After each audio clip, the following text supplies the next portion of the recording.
This is the Commercial Landscaper podcast hosted by Dave Anderson and Robert Clinkenbeard. This show will transform your leadership by developing all aspects of your life in business, family, personal and health. Only by fine-tuning yourself will you truly operate as a highly functioning leader.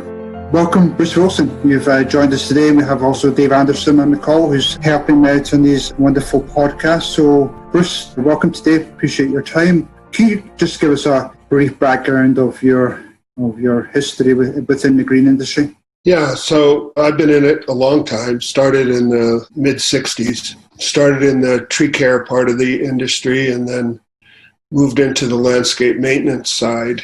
Joined what became Valley Crest Landscapes Maintenance Division in '71, and that was really the beginning of my career. Over that 30-year period when I worked there, I became president of the company in '79 and grew it from $7 million to $140 million, doing landscape maintenance in mostly the Sun Belt of the country. Did tree care work, did irrigation work, also maintained 28 golf courses all over the United States. A pretty broad experience in the service side of the landscape business. And then got into consulting in the year 2001. In 2003, I formed the first industry peer group of 6 business owners in different parts of the country, and that's become the core focus of my consulting business today, where I have 8 peer groups, and they represent both maintenance and design build and construction, different segments of the industry. And also started a second company in 2011 called Conserve Land Care. We built that to $24 million and sold it last year. So now I am out of the business for the first time. And that's good. That's awesome. Tremendous background there. So we're obviously in a situation now where it's a pretty, probably one of our most challenging times in history. And you've obviously probably, with your history in the business, gone through a lot of those ups and downs. So based on that, what would you say the 2 biggest activities or mindset should be of business owners that are going through this crisis should be doing to come out stronger at the end of this, whatever that is? Well, I think the mindset that I think helps companies be successful is that there's always winners and losers in any of these kind of events, and you want to be one of the winners. And, if you can have that mindset that no matter what, I'm going to come out ahead on this, then you're going to be successful. And I think that more than anything would do it. The other thing is you've got to really be able to think ahead. Don't there's just tendency to look back and try to fix what's broken. And there's only so much you can do about what happened with this event.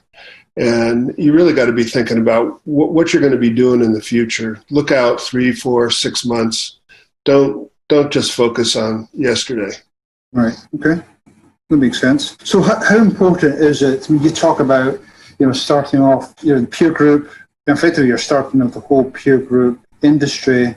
You've now got 8 peer groups. How important is it at times like this to surround yourself with either peer groups or industry mentors or just other business owners in the same scenario as you? I think this is when the power of the peer groups really comes into play. Because right from the very get-go, these guys were on either text chains or email chains talking about how it's affecting each of them and what they're doing about it. When the loan opportunity became available, they were all over it, sharing how they were approaching it, who they were going to, what kind of luck they're having with the banks they were working with, et cetera. So, they're giving each other a lot of moral support. They're giving them heads up as to what's happening in their market with their customers, what their approach is, what's working, what's not working. And you compare that to the guy that's alone. A small business owner is basically alone. My partner originally in our consulting, we used to call it loneliness management is what we did. So on that point, you're obviously talking to a lot of these mentors, these peer group owners.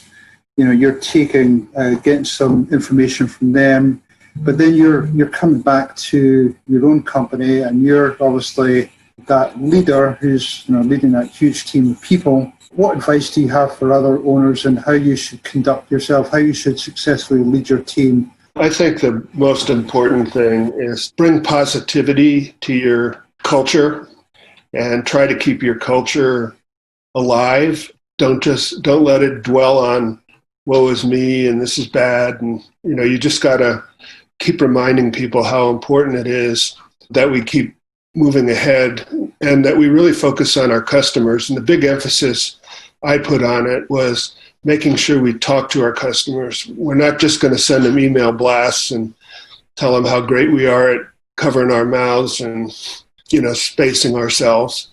I mean, they expect that. What we want to talk to them about is find out how it's affecting them and then be a resource to them as to how we can help them navigate through it. We don't want them in a vacuum deciding they don't need our service. If they're thinking they need to do some adjustments, we can help them adjust intelligently. And that's where I think the leadership of the owner comes in. He's got to keep everybody focused on talking to their clients and talk to your employees. Get a sense of how your employees feel about it. Some of them are scared. They're afraid they're going to get infected. They're afraid they're not going to be able to provide for their families. They're afraid they might get laid off.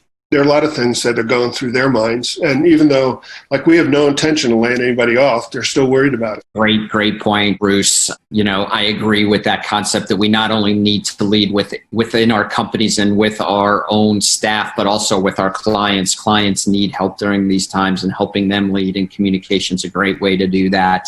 In a question in a different area is, during difficult times comes also great opportunity.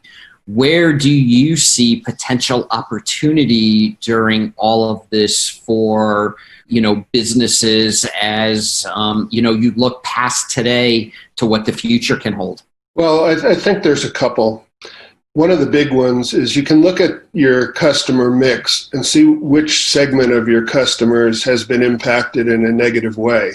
And I think it's a good opportunity to maybe rebalance your book of customers and make sure you have customers that are somewhat insulated from things like this, or where you see the vulnerability, definitely want to lighten up on that side.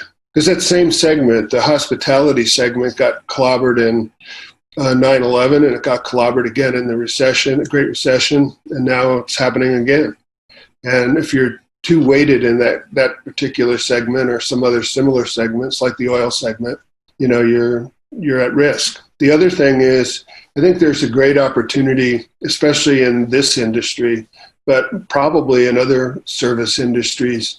There's always small startup companies that are in that $500,000 to $1.5 million range that really, it's for the owner, it's a high risk job. And if he hasn't built an organization, it really starts to show in this time. And they get very scared, and a lot of them are going to have a hard time making it. And it's an opportunity they may want to get out. So it's an opportunity to buy some of those companies. And in the past, I've been able to buy some of them. And you can buy them a lot of times just by paying off what debt they have and hiring them, giving them a secure job. And you get a good person who brings a book of business that helps grow your company. So you don't have to give up on the concept of growing during these things. I think there's lots of opportunities for growth. And if you watch your competitors and see who's struggling, and then start watching their work and seeing if it looks like it's slipping, go after that work. That's great input. I agree with this. These are times of opportunity that you can focus on growth too during difficult times. And it kind of goes to that mindset. Where you said you've been able to do that. How do people go about looking for those opportunities? I mean, these groups, these mastermind groups, the groups that you run, what are some other ways to get out there and for people people to start looking for those opportunities? Today with social media, I think you can let people know that you're looking, to add to your team, and just put it out there that if they have any interest in selling, you'd be interested in talking to them or teaming up with them, things like that. The other thing is through your trade association, you can mingle with the people in your trade association and just get to know them and who they are, and let them get to know you. Because it works best if you're not calling somebody up and cold calling them about selling their company. That's a hard way to go. It's better if you have some sort of relationship with them, and with your local trade association, that's the easiest way. And you also learn who are the good guys, who are the up and comers, and maybe they'd be, better off if they joined your organization than they would be if they kept doing it on their own. And I'm going to touch on a point you brought up a minute ago. There's obviously opportunities with acquisitions, but there's obviously been a huge amount of activity on the acquisitions over the last 3 or 4 years. How do you see that playing out over the next 6 months or a year? You've got all these huge companies out there that have been buying a bunch of companies. And so how do you see the industry changing? Well, I'm not sure, but I do believe that, they're still actively pursuing those opportunities now. I think it's a real time to shine for those companies that are able to. There's a lot of companies that are in the United States that haven't been very badly affected by this. They've continued to do quite well, and I would think those would be great targets for the buyers. Their model works in good times and bad times, and Right. I know there's still a lot of activity out there from the buyers. It hasn't changed the multiples at all yet. What'll change the dollar amount is if your EBITDA goes down because of this, but not the multiple right now. Right. As you think back with either growing Valleycrest or you're growing Conserve out of Ham Valley, can you think of maybe a couple pivotal moments in your business as you're growing it on what accelerated that growth? Maybe a couple of key decisions you made, or just to accelerate your business? Well, I think some of it goes back to what your core principles are. We've always, in companies that I've been involved with, have always wanted to do the best job we could do for the customer, no matter what the conditions were. So we didn't, where some companies would reduce services to try to maintain the customers, we never did that. If we made a reduction, it was really, we just accepted the fact we're going to work for a little less, but we still want to give them the best job and take care of them, because we knew that they didn't really want to cut their service. They needed to cut their price. So we were going to go along with them. And I think those decisions to go along with your customers are the ones that have really paid off the most, where we invested in the relationship, and they recognize it and appreciate it. And I think that always gave us a good referral base coming out of these things. And since we were always fully staffed and ready for opportunity, we were able to capitalize on it when other people had been cutting back and reduced their capabilities. So when their recession turned around, they weren't ready to go, and we were. And that's when we make our leapfrog kind of advantage over our competition. Right. Yeah, that's great insight. And then the opposite side of the spectrum, you think of maybe, one or two, mistakes that you've made through time that has probably been the biggest impact on just learning from those mistakes through either your own business or growing Valleycrest? Well, one of the mistakes that I've been really cautioning people on right now is, if you're going to make a staff reduction, make sure it doesn't get tied to a cutback. So once you start a cutback in your company, it just creates a negative vibe through your company where people are going to start thinking about, okay, who's next? And that becomes a real downer in your company. And then the other thing is, if you get to the point where you really do have to make cuts, the mistake is to not make the cuts deep enough and to begin the process of dying by 1,000 cuts. You just have to make a cut, then a month later make another cut, and then another cut, and then you finally get back to where you should have cut to in the first place. So if you're in that position, and hopefully you're not, just make sure you do it deep enough right the first time.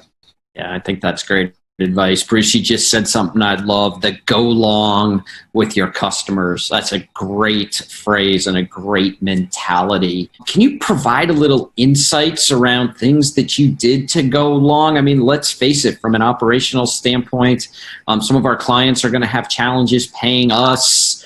There's going to be other challenges that lie ahead for us with our customers. What are some of the things you've seen of how you can truly go long with those customers for the long-term relationship? It's very easy to get talked into cutting your price. And what I found the best way to do that is to let the customer know you're willing to reduce the price for several months, say 3 months. But then it's going to return to the normal price, or you're going to tack on what the cut was over the balance of the contract, or extend the contract for an additional 3 months or something, so that they know you're making a compromise, but that you're also, not making so much money that you can afford to just give up money for. Great point. Yeah. So, and then the other things that you can do are, offer to reduce services and put them on a la carte basis, to where they may not need them right away, but when they do need them, then they can pay for them a la carte. And if you do that in a way that you reduce things that they're going to need, they eventually end up buying them anyway. And sometimes sometimes they're just having to make a cut because somebody higher up in the company said you got to cut all your suppliers 20% or something. And they don't really want to do it, but they have to do it. But then you give them the opportunity to buy those services, and they do it out of another bucket of dollars in their budget. And then also, I think, help them with some improvements to their property that, maybe you cut the base services, but you keep the key entry areas in great shape, and maybe even spruce them up a little bit, which might help them with leasing. Or some of them, like if they're office building owners or retail center owners, the tenants want the property maintained. So you got to do things to keep the tenants happy. And I think understanding who's paying the bills and where that money is coming from helps you decide how to work with that customer, whether it's triple net lease or, who's paying the bill. All right, great. Well, Robert is giving me the signal. We're getting close to the end here, but I'm one of those bad entrepreneurs who doesn't listen very well. So I'm going to ask one question and then wrap it back. Let him wrap it up with you. So we've all been in these businesses for a long, long time. What advice do you have for, people that are maybe going through this, the first time, maybe weren't around during the Great Recession or 9/11? What advice do you have for them? Well, I think the main thing is it's going to be over someday. And, you want to be thinking about what you're going to look like when it's over. And don't dwell on how painful it is today, because there's going to be better days. And you got to keep your team thinking that way too. If you get into that down mode yourself, your team knows, and they don't want to be on a sinking ship. No, that's great advice, Bruce. And I think this interview here is just again summed up how people feel about you being that figurehead of the industry, just that calm demeanor, very careful in your replies and your thinking, and definitely people really appreciate that in the industry. So thank you for your time this morning, Bruce. Really appreciate it, and we look forward to talking with you further. Thank you, Bruce. Thank you, guys. This was the Commercial Landscaper podcast, hosted by Dave Anderson, author of Leader is Not a Title, and Robert Clinkenbeard, author of The Ironman Mindset for Entrepreneurs. You can find more details about the show and the hosts at the radixgroupllc.com or thecommerciallandscaper.com.